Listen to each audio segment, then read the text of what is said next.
আলহামদুলিল্লাহ আলহামদুলিল্লাহ কমলাটা পেকে গেছে। বিসমিল্লাহ। এই যে কমলা ছাদের উপর হচ্ছে। এখানে দেখেন আরো অনেক কিছু শিম, কমলা, শিম, এগুলি সব আল্লাহর নিয়ামত। এই যে দেখেন, এগুলি সব, এই যে পেয়ারা, এই যে পেয়ারা ধরছে দেখেন, এগুলি হচ্ছে যে এখানে আরো আসলে তো শুধু স্বাস্থ্যের ব্যায়াম নয়, এখানে মনের ব্যায়ামও হয়।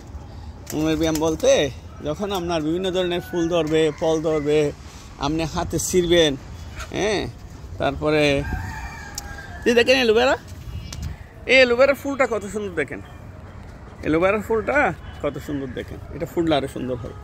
তারপরে এখানে আমার এই যে মনে করেন ছাদের উপরে দেশি মুরগি, কতগুলি মুরগি দেখেন, এই যে মুরগি, এটা হচ্ছে সোনার দেশ, সোনার মাটি, সোনার দেশ। এগুলি বলার কারণ কি জানেন? এগুলি দেখাচ্ছি আপনাদেরকে। এখানে শরীরের ব্যায়াম হয়, মনের ব্যায়াম হয়, আপনার আর্থিক উন্নয়ন হয়, নিজের পরিবারের, দেশের কর্মসংস্থান হয়। এই যে কবুতর আছে, এই দেখেন, এগুলি বলার কারণটা হচ্ছে যে আমরা যদি প্রত্যেকে যার অবস্থান থেকে যদি প্রত্যেকেই এই কাজগুলি করি, এই কাজগুলি করি, তাহলে আমাদের বিরাট একটা উপকার হবে। সেটা হচ্ছে যে দেশ আসলে ঘুরে দাঁড়াবে। যার জায়গা আছে ছাদে, জায়গা না থাকলে টবে, আবার গ্রামে অনেক জায়গা আছে একদম খাজা মাজা পড়ে আছে, শেষ হয় না। আমরা যদি এগুলি করি তাহলে আমাদের নিজেরা দেখেন, এই যে নিজের মুরগির ডিম, গরের ডিম, হাঁসের ডিম, এগুলি খাচ্ছি। তারপরে নিচে হাঁস আছে পুকুরের সঙ্গে, যাদের জায়গা আছে তারা এভাবে যদি আমরা স্বাবলম্বী হই তাহলে বিরাট একটা সওয়াবের কাজ। এতে স্বাস্থ্যেরও ব্যায়াম হচ্ছে, মনেরও ব্যায়াম হচ্ছে, দেশেরও উপকার হচ্ছে।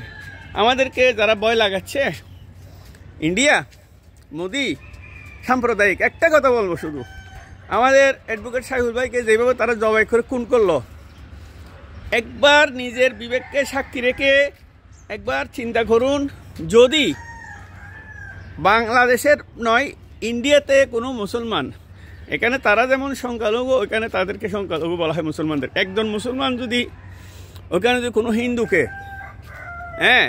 এইভাবে যদি জবাই করে খুন করতো, কত হাজার মানুষ মারত, মোদি সামালও দিতে পারতো না, কত হাজার মুসলমানকে মেরে ফেলতো। একবার চিন্তা করে দেখেন। আমাদের দেশের মানুষকে ধন্যবাদ জানাচ্ছি, আমাদের দেশের মানুষ ধর্ম বুঝে, সাম্প্রদায়িক নয়, মোদির মতো সংকীর্ণ নয়। এমনকি বাংলাদেশের হিন্দুরাও, যারা প্রকৃত হিন্দু, তারাও মন মানসিকতার দিক দিয়ে অনেক উঁচু মনের মানুষ। তারা মেহমানদারি করে, মেহমানকে খাওয়ায়, নিজেরা খায় ভালো করে। এখানে থাকতে থাকতে তাদের একটা চেঞ্জ, কালচারাল চেঞ্জ। কিন্তু ইন্ডিয়াতে অন্যরকম। ইন্ডিয়াতে আপনার আপন আত্মীয় স্বজনকে তারা একবেলা খাওয়াইতে চায় না, তাদের মন মানসিকতা খুবই সংকীর্ণ, তারা খরচ করতে চায় না। আর এমনি তো আল্লাহ পাক আসলে বলছেন যে কৃপণ বেচতে যাবে না, কৃপণ বেচতে যাবে না। এই দেখেন এলোভেরা ফুল, কৃপণ বেচতে যাবে না। এখন এই ক্যাপটা একটা জাতি, এরকম হিংসুক একটা জাতি আমাদেরকে ভয় দেখায়।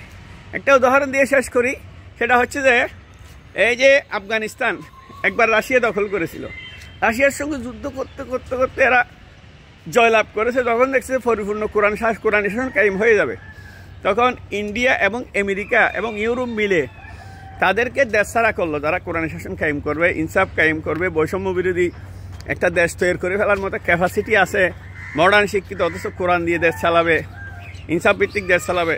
তখন আমেরিকা ইন্ডিয়া মিলে এই কাজটা করেছিল। তারপরে আমেরিকা দখল করলো, ইন্ডিয়ার সঙ্গে ছিল, ইন্ডিয়া লক্ষ লক্ষ কোটি টাকা সেখানে ইনভেস্ট করলো, মনে করলো যে আমেরিকা দখল করছে, আর তো পারবে না মুজাহিদের, আফগানের মুজাহিদের আর পারবে না।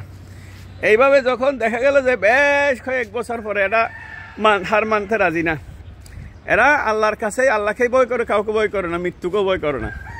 এই অবস্থা যখন তার যুদ্ধ করতে করতে এক সময় দেখা গেল যে দুনিয়ার কেউ কল্পনা করে নাই, সেখানে কি হলো, সেখানে আমেরিকা অত্যাধুনিক অস্ত্র ফেলে পালিয়ে গেল, ইন্ডিয়াকেও পালিয়ে যেতে হলো।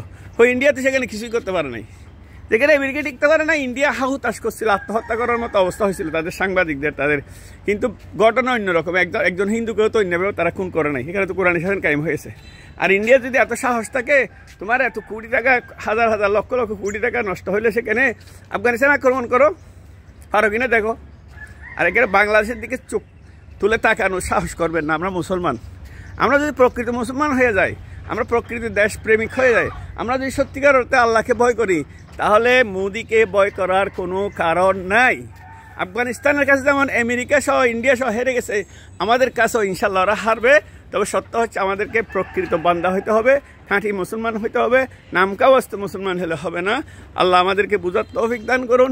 কেউ কি কল্পনা করছিল 1 ঘন্টা আগেও, 1 দিন আগেও হাসিনার এভাবে পতন হবে? কেউ কল্পনা করে না। পৃথিবীর কোনো বিশ্লেষক, কারো মাথায় আসে না এভাবে যে আওয়ামী লীগটা ধ্বংস হয়ে যাবে অত্যাচার করার কারণে, মানুষের বদদোয়ার কারণে। আল্লাহ তাদেরকে গজব দিয়ে শেষ করে দিছে। গজব পড়ার পরে কেউ আর পৃথিবীতে উঠে দাঁড়ায় নাই কোনো জাতি। এমনি বিপদ আসলে আল্লাহ আবার গুড়ি দাঁড়ানোর সুযোগ দেয়। এটা বিপদ না, এটা আওয়ামী লীগের ওপর আল্লাহর গজব এসেছে। যারা এখনো পর্যন্ত আওয়ামী লীগ করতেছেন, তারা আল্লাহর কাছে মাপ চান। আপনারা আর উঠতে পারবেন না ইনশাআল্লাহ। আসসালামু আলাইকুম ওয়া রাহমাতুল্লাহি ওয়া বারাকাতুহু।